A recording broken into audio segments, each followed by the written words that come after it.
Morning students, मैं पूनम राय।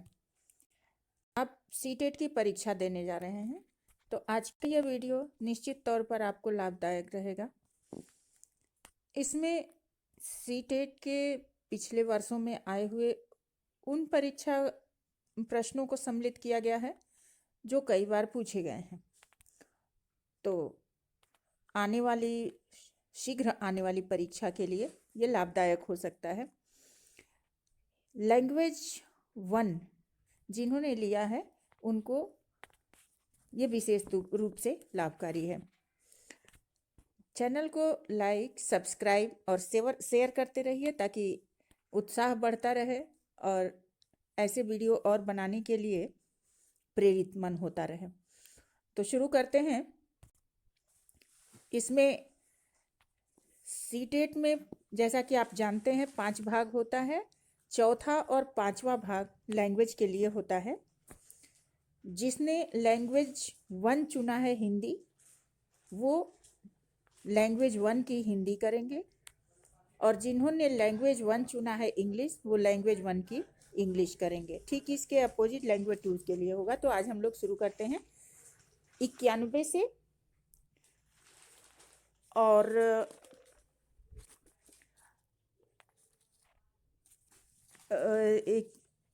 91 से 120 तक के प्रश्न आपके लैंग्वेज 1 के होते हैं। तो इसमें पहला प्रश्न है, भाषा सभी विषयों में है क्या? ऑप्शन दिया हुआ है अध्यायों, केंद्र, प्रारंभ या पढ़ने। इसमें हमें बीच में वो शब्द रखना है जो इस वाक्य को सही रूप में पूरा कर दे। तो इसका सही जो शब्द हो जाएगा वो हमारा ऑप्शन हो जाएगा, भाषा सभी विषयों के केंद्र में है। ये दूसरा वाला ऑप्शन हमारा सही होगा। अगला प्रश्न है, कविता का एक निश्चित अर्थ होता है जिसे सभी विद्यार्थियों को पढ़ना चाहिए। इस कथन के बारे में आप मानते हैं कि, ऑप्शन दिया हुआ है, सभी विद्यार्थी अपने अनुभव और परिवेश में ही कविता समझते हैं, कवि ने कविता एक अर्थ में लिखी जिसे हर विद्यार्थी को समझना चाहिए। तीसरा ऑप्शन है, अलग अलग अर्थ समझने से पढ़ने की प्रक्रिया बाधित होती है। और चौथा ऑप्शन है कि किसी कविता को एक निश्चित अर्थ के साथ पढ़ना चाहिए। तो कविता का एक निश्चित अर्थ होता है जिसे सभी विद्यार्थियों को पढ़ना चाहिए, और इस कथन के बारे में जो सही ऑप्शन है वो ये है कि सभी विद्यार्थी अपने अनुभव और परिवेश में ही कविता को समझते हैं, क्योंकि अगर दूसरी भाषा में लिखी गई हो तो क्षेत्र विशेष के तो लोग नहीं समझ पाएंगे यदि उस क्षेत्र की भाषा नहीं होगी। तो अर्थ समझने की प्रक्रिया तो तब आएगी जब भाषा ही समझ में आवे। तो पहला वाला ऑप्शन हमारा सही है।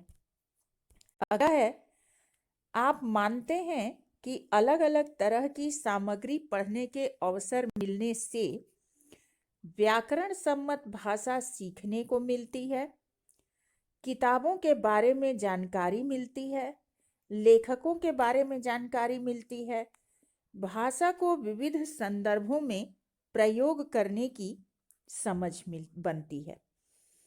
इनमें से सही ऑप्शन क्या है?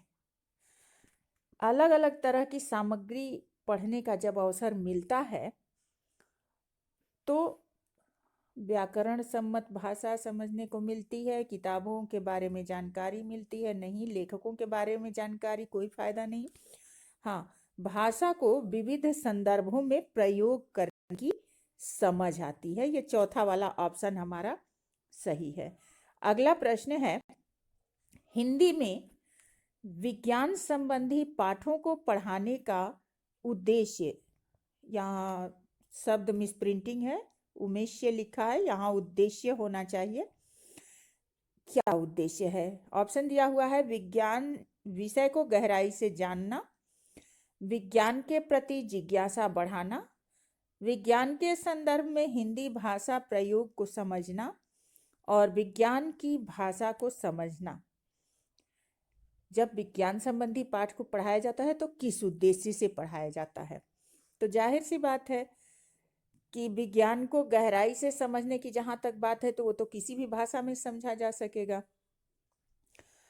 विज्ञान के प्रति जिज्ञासा बढ़ाना, ये चौथा ऑप्शन जो हमारा है, विज्ञान की भाषा को समझना ही विज्ञान संबंधी पाठों को पढ़ाने का उद्देश्य है। अगला है लेखन क्षमता के आकलन के लिए। ऑप्शन दिया हुआ है व्याकरण सम्मत भाषा को देखना होगा, अर्थपूर्ण वाक्यों और संदर्भों को देखना होगा, लिखावट की सफाई और सुंदरता को जांचना होगा, और चौथा ऑप्शन है अभिव्यक्त विचारों को जांचना होगा। इसमें से सही ऑप्शन क्या है? लेखन क्षमता का आकलन करने के लिए बच्चा कैसा लिखता है, तो जब हम उसके अर्थ को समझेंगे, जब हम ये समझेंगे कि बच्चा उस संदर्भ को समझ पा रहा है, तभी वो वाक्य निर्माण करेगा। तो हमारा ये दूसरा वाला जो ऑप्शन हो जा रहा है ये सही हो जा रहा है, अर्थपूर्ण वाक्यों, क्योंकि जब वो समझ के लिखेगा तो उसके वाक्यों में अर्थ रहेगा और किस संदर्भ में वो लिख रहा है ये चीज समझ में आएगी। तो ये दूसरा ऑप्शन हमारा सही है। अगला है हिंदी के पाठों में अन्य भाषाओं के शब्दों के होने का अर्थ है। यानी कि जब हम हिंदी के पाठ पढ़ते हैं तो उसमें अन्य भाषाओं के शब्द शामिल किए जाते हैं, तो ऐसा किस लिए होता है?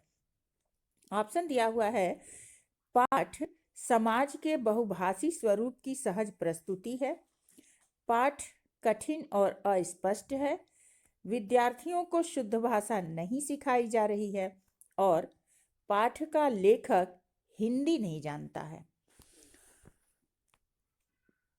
पाठ में अन्य भाषाओं के शब्दों के होने का क्या तात्पर्य है? तो ये इसलिए होता है कि पाठ समाज के बहुभाषी स्वरूप की सहज प्रस्तुति कर सके। पहला वाला ऑप्शन हमारा सही होगा, क्योंकि जब विभिन्न भाषाओं के शब्द मिलते हैं तो वो चीजें लोगों को अपनी लगती हैं और इस प्रकार वे सहजता से ग्रहण करते हैं। तो पहला वाला ऑप्शन हमारा सही है। अगला प्रश्न है, आपकी दृष्टि में अभ्यास बच्चों को तार्किक बनाते हैं, बच्चों को भाषा के बारे में बताते हैं, बच्चों को उत्तर देना सिखाते हैं, या पाठ को समझने में मदद करते हैं? तो जो अभ्यास दिया जाता है पाठ के बाद, उससे साधारण सी बात है, हम थोड़ा सा सोचेंगे तो समझ में आएगा कि क्या होता है। अभ्यास में जो प्रश्न दिए होते हैं वो पाठ के अंदर से दिए होते हैं, तो जाहिर सी बात है कि ये हमारा चौथा ऑप्शन सही हो जाएगा कि वो पाठ को समझने में मदद करते हैं। बच्चे तो उत्तर देना अन्य तरह से भी सीख सकते हैं और भाषा के बारे में वो जानते हैं, तर्क भी वो यहाँ सही नहीं हो रहा है, ये चौथा वाला ऑप्शन हमारा सही है। अगला प्रश्न है, उच्च प्राथमिक स्तर की पाठ्य सामग्री में अनुवाद सामग्री रखने का उद्देश्य है। उच्च प्राथमिक स्तर की पाठ्य सामग्री में जब हम अनुवाद रखते हैं, एक भाषा से दूसरी भाषा में अनुवाद करना, तो इसका क्या मतलब होता है? ऑप्शन दिया हुआ है प्रचुर हिंदी साहित्य का न होना, अन्य भाषाओं के साहित्य को हिंदी में पढ़ने के लिए अवसर देना, पूरे देश को पढ़ने के अवसर देना, और चौथा ऑप्शन है बहुत सी सामग्री से परिचय कराना। इसमें जो हमारा सही ऑप्शन होगा, पाठ्य सामग्री में अनुवाद सामग्री रखने का उद्देश्य ये होता है कि वो अन्य भाषाओं के साहित्य को हिंदी में पढ़ने का अवसर प्राप्त करे, यानी दूसरा वाला ऑप्शन हमारा सही होगा। अगला प्रश्न है, यदि आपकी कक्षा में दृष्टि बाधित बच्चे हैं तो आप, ऑप्शन दिया हुआ है, उन्हें पढ़ने के उपयुक्त साधन देंगे, उन्हें सभी बच्चों से अलग गतिविधि देंगे, उनसे कम गतिविधि कराएंगे और उन्हें विशेष सहानुभूति से पढ़ाएंगे। इनमें अगर हम उन्हें विशेष सहानुभूति देंगे तो बच्चा अपने को अलग समझेगा, कम गतिविधि कराएंगे तो ये भी दो तरह का उनमें भाव आएगा, और सभी बच्चों से अलग कर देंगे तो भी सही नहीं है। पहला वाला ऑप्शन हमारा सही होगा कि उन्हें पढ़ने के उपयुक्त साधन देंगे और तब वो सबके साथ समायोजित कर पाएगा। पहला वाला ऑप्शन हमारा सही है। अगला है, पढ़ना सीखने के लिए आवश्यक है कि घर की भाषा सुनने बोलने को मिले।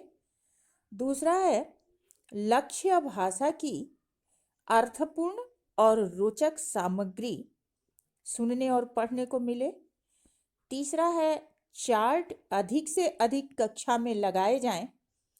और चौथा ऑप्शन है, केवल लक्ष्य भाषा सुनने का माहौल हो। पढ़ना लिखना सीखने के लिए तो इसमें जब भाषा का कोई लक्ष्य होगा, उसका अर्थ होगा और उसको उचित ढंग से प्रस्तुत किया जाएगा तो ऐसी चीज़ें पढ़ के बच्चे कुछ ज़्यादा ही सीख पाएंगे। तो इसमें जो हमारा सही ऑप्शन है वो है दूसरा वाला, लक्ष्य भाषा की अर्थपूर्ण और रोचक सामग्री सुनने पढ़ने को मिले। अगला है, भाषा केवल अभिव्यक्ति का माध्यम ही नहीं बल्कि स्वयं से बातचीत, पढ़ने, सुनने या लिखने का माध्यम है। इन चारों में से यहाँ क्या फील किया जाएगा? भाषा केवल अभिव्यक्ति का माध्यम ही नहीं है बल्कि जब मनुष्य स्वयं से बातचीत करता है तो वो सही अभिव्यक्ति दे पाता है। यानी मन में जब तर्क करता है तो वो अर्थपूर्ण वाक्य बोल या लिख सकता है। तो यहाँ पे जो हमारा दूसरा वाला ऑप्शन है, बातचीत करने का साधन है। अगला है, लड़के होकर रोते हो। यह कथन भाषा को अध्यापकों की दृष्टि से पढ़ने को बाध्य होता है, भाषा को जेंडर की दृष्टि से पढ़ने को बाध्य करता है, भाषा को व्याकरण की दृष्टि से पढ़ने को बाध्य करता है, और चौथा ऑप्शन है कि भाषा को बच्चों की दृष्टि से पढ़ने को बाध्य करता है। तो जो इसमें हमारा सही ऑप्शन होगा, लड़के होकर रोते हो, यहाँ लड़का जो है जेंडर बता रहा है तो दूसरा वाला ऑप्शन हमारा सही हो जाएगा, भाषा को जेंडर की दृष्टि से पढ़ने को बाध्य करता है। अगला प्रश्न है, कहानी के संदर्भ में कौन सा कथन उपयुक्त लगता है? ऑप्शन दिया हुआ है, कहानी में शुरुआत होना आवश्यक है, कहानी में शुद्ध भाषा होना आवश्यक है, कहानी में कथानक होना आवश्यक है और कहानी में संवाद होना आवश्यक है। तो जाहिर सी बात है कि कोई भी कहानी होगी तो शुरुआत तो होगी ही, साधारण सी चीज दिया है कि शुरुआत होना आवश्यक है तो होगी। शुद्ध भाषा का होना आवश्यक है, बहुत ज़्यादा मैटर नहीं है। यहाँ जो सही ऑप्शन है कि कथानक महत्वपूर्ण होता है। किसी भी कहानी, कथानक मतलब उस कहानी का उद्देश्य, कहानी का कथा, एक घटना, पात्र, ये सारी चीज़ें होनी आवश्यक हैं। तो तीसरा वाला ऑप्शन हमारा सही है कि कहानी में कथानक का होना आवश्यक है। एक भाषा के अध्यापक को बच्चों में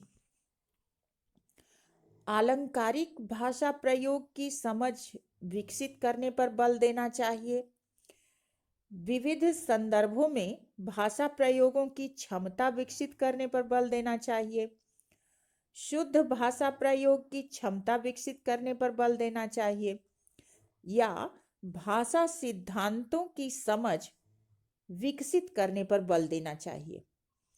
इसमें जो सही ऑप्शन है वो क्या होगा? भाषा का अध्यापक बच्चों में क्या विकास करे, क्या महत्वपूर्ण है?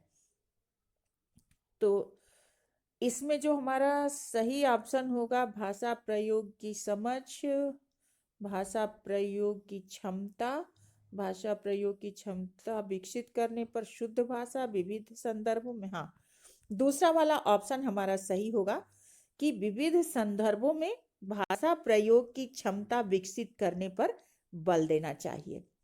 अगला प्रश्न है, कोई भाषा किसी भी लिपि में लिखी जा सकती है, इस कथन पर आपकी राय क्या है? तो ये तो बहुत आसान सा दिख रहा है। ऑप्शन दिया हुआ है यहाँ कि यह बहुत हद तक संभव है।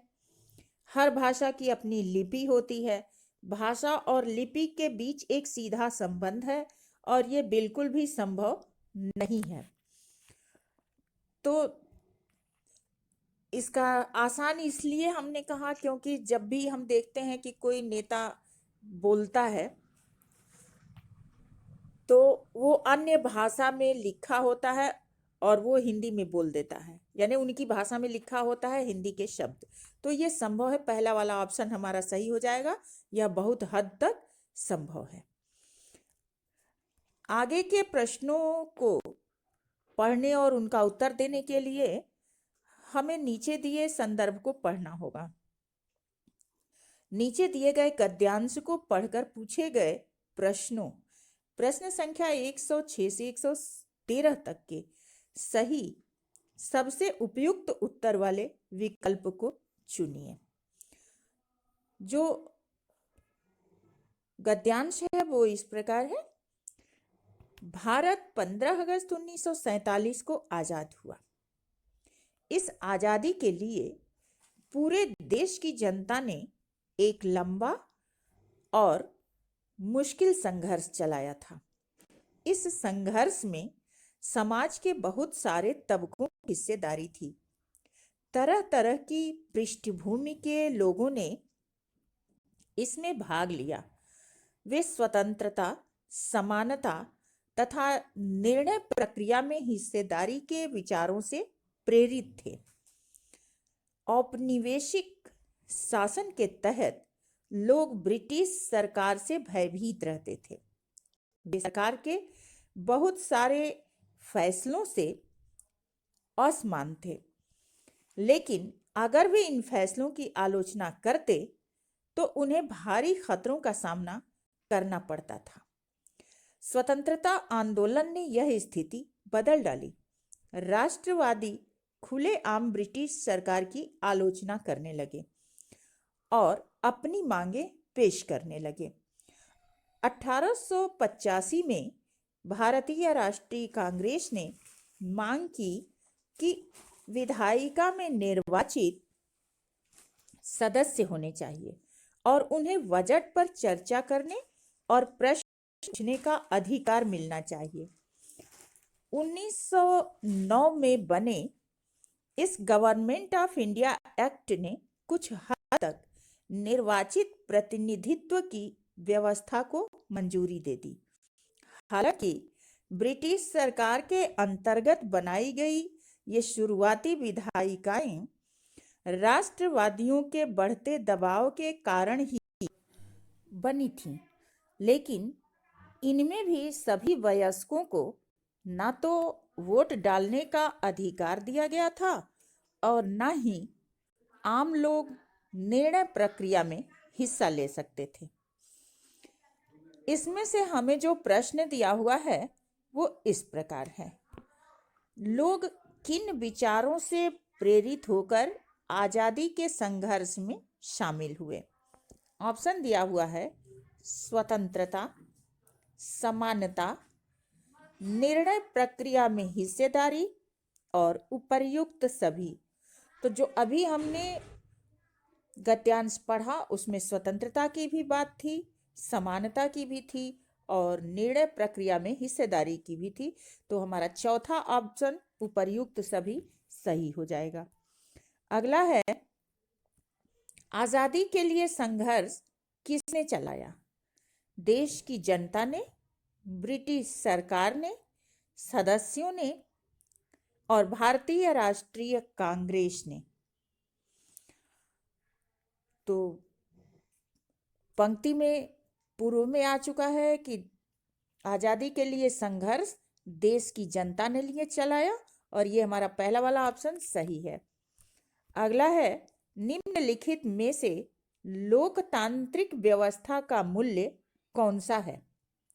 समानता, स्वतंत्रता, विचारों की अभिव्यक्ति या उपर्युक्त सभी। इसमें जो हमारा सही ऑप्शन है, लोकतांत्रिक व्यवस्था का मूल्य समानता, स्वतंत्रता और विचारों की अभिव्यक्ति, ये तीनों ही हैं। तो इसमें हमारा ये चौथा ऑप्शन सही हो जाएगा, उपर्युक्त सभी। अगला प्रश्न है, आंदोलन का क्या असर पड़ा? ऑप्शन दिया हुआ है, सरकार की खुलकर आलोचना होने लगी, लोगों को हिस्सेदारी मिल गई, लोकतंत्र स्थापित हो गया और ब्रिटिश शासक चले गए। तो ऐसे भी पढ़ने पर लग रहा है कि बाकी तो तीन ऑप्शन ये सही नहीं है, क्योंकि तुरंत ही हिस्सेदारी नहीं मिली, ना तो लोकतंत्र स्थापित हुआ और ना ही तुरंत ब्रिटिश शासक गए। पहला वाला ऑप्शन हमारा सही हो जा रहा है कि सरकार की खुलकर आलोचना होने लगी, ये ऑप्शन सही है।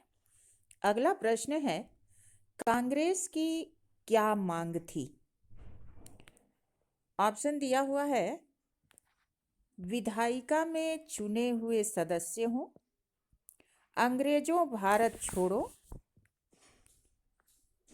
आजादी दो और भारतीय पुरजोर विरोध करें। इनमें से हमारा सही ऑप्शन कौन सा होगा? कांग्रेस की मांग थी कि विधायिका में चुने हुए सदस्य हों, अभी हमने गद्यांश में पढ़ा है। तो यही वाला ऑप्शन हमारा सही होगा। अगला प्रश्न है, सबसे सटीक सार्थक वाक्य चुनिए।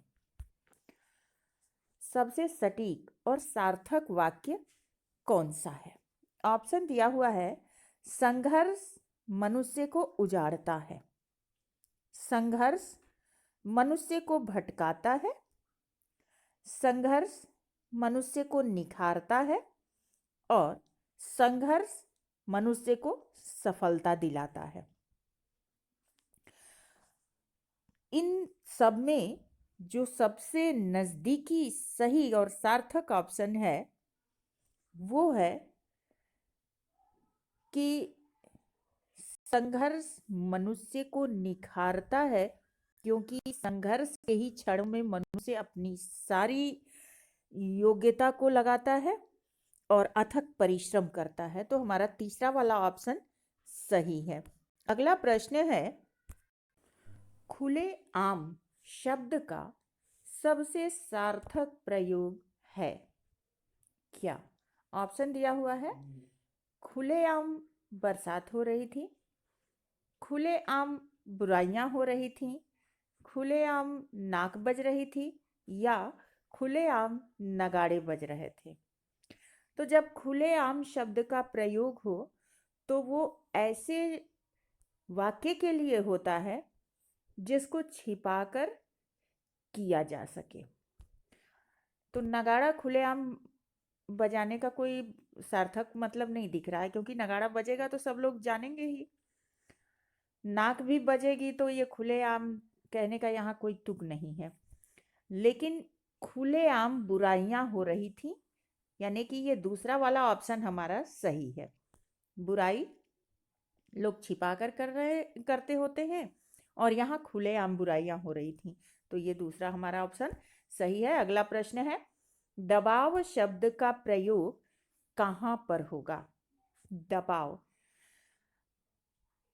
हवा का दबाव कम हो गया, भीड़ भाड़ दबाव से था, सभी चुपचाप दबाव से थे, चढ़ता दबाव गिरता गया। मतलब यहाँ हमारा सही वाक्य हो रहा है पहला वाला, हवा का दबाव कम हो गया। अगला प्रश्न नीचे दिए हुए पद्यांश से है। यहाँ निर्देश दिया हुआ है कि नीचे दी गई कविता को पढ़कर पूछे गए प्रश्नों, प्रश्न संख्या 114 से 120 के सही सबसे उपयुक्त उत्तर वाले विकल्प को चुनिए। जो कविता है वो है, मुख्य गायक के चट्टान जैसी भारी स्वर का साथ देती वह आवाज सुंदर कमजोर कांपती हुई थी। वह मुख्य गायक का छोटा भाई है, या उसका शिष्य, या पैदल। मुख्य गायक की गरज में वह अपनी गूंज मिलाता आया है प्राचीन काल से। गायक जब अंतरे की जटिल तानों के जंगल में खो चुका होता है या अपनी ही सरगम को लांघकर चला जाता है भटकता हुआ एक अनहद में, तब संगतकार ही स्थाई को संभाले रखता है, उसे समेटता हो मुख्य गायक का पीछे छूटा हुआ सामान, जैसे उसे याद दिलाता हो उसका बचपन जब वह नौसिखिया था। 4 सप्तक में जब बैठने लगता है उसका गला, प्रेरणा साथ छोड़ती हुई, उत्साह अस्त होता हुआ, आवाज से राख जैसे कुछ गिरता हुआ, तभी मुख्य गायक को ढाढ़स बताता है। कहीं से चला आता है संगतकार का स्वर। कभी कभी वह यूं ही दे देता है उसका साथ, यह बताने के लिए कि वह अकेला नहीं है, और यह भी कि फिर से गाया जा सकता है गाया हुआ राग, और उसकी आवाज में जो एक हिचक साफ सुनाई देती है या अपने स्वर को ऊंचा न उठाने की जो कोशिश है, उसे विफलता नहीं, उसकी मनुष्यता जाना जाना चाहिए। जिन लोगों ने एनसीईआरटी की बुक पढ़ी है उनके लिए तो ये बहुत ही आसान होगा, क्योंकि ये चैप्टर वहीं से है। इसमें से जो प्रश्न दिया हुआ है वो इस प्रकार है। संगतकार के माध्यम से कवि किस प्रकार के व्यक्तियों की ओर संकेत करना चाह रहा है? ऑप्शन दिया हुआ है, सहृदय, समरस, संगदिल और सहयोगी। किस प्रकार के व्यक्ति?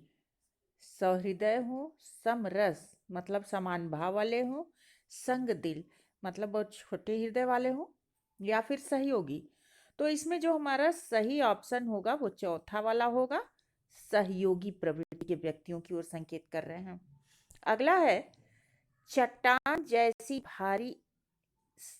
जैसा भारी स्वर से आशय है पुरुष की आवाज, गंभीर आवाज, पत्थर की आवाज या फिर मोटी आवाज। इसमें चट्टान जैसी भारी आवाज का आशय है,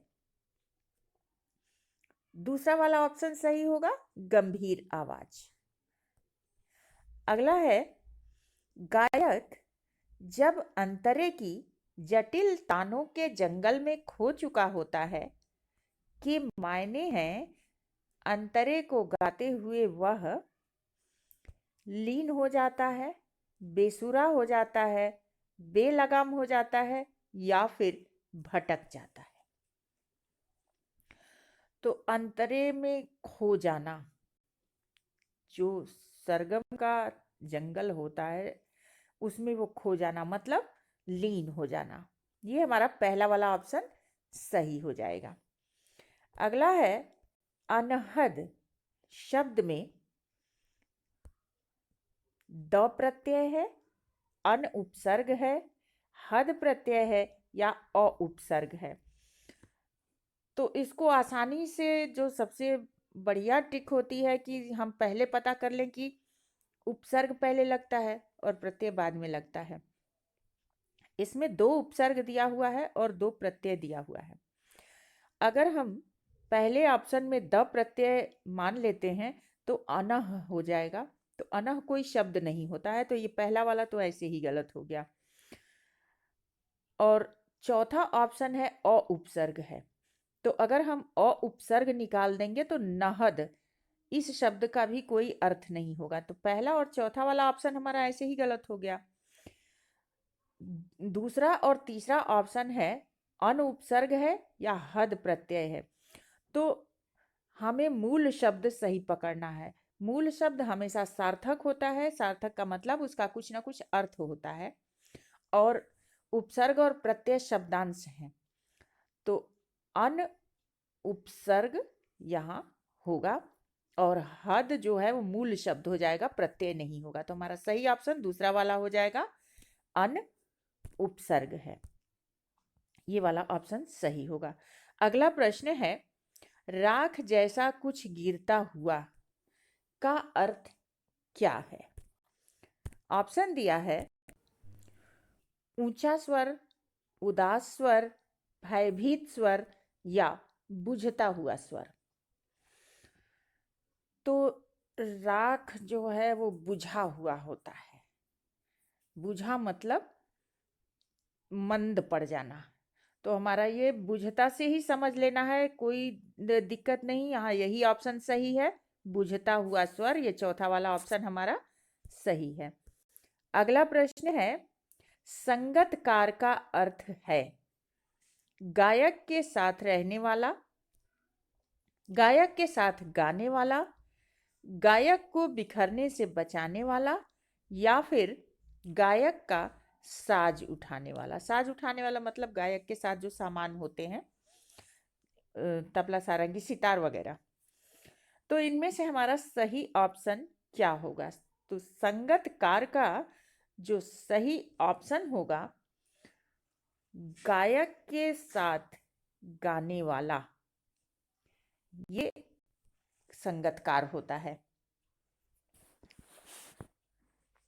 या फिर गायक को बिखरने से बचाने वाला।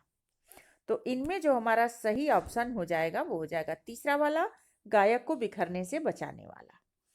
अगला प्रश्न है ढाढ़स बंधाना का अर्थ है आशीर्वाद देना, आज्ञा देना, रक्षा सूत्र बांधना या फिर तसल्ली देना। तो ढाढ़स हम किसी को बंधाते हैं मतलब सांत्वना देते हैं, तसल्ली देते हैं। तो ये चौथा वाला ऑप्शन हमारा सही हो जाएगा। आज के लिए इतना ही काफी।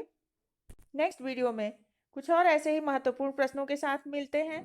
लाइक, सब्सक्राइब और शेयर करते रहिएगा जिससे उत्साह बढ़ता रहे। नेक्स्ट वीडियो तक के लिए धन्यवाद।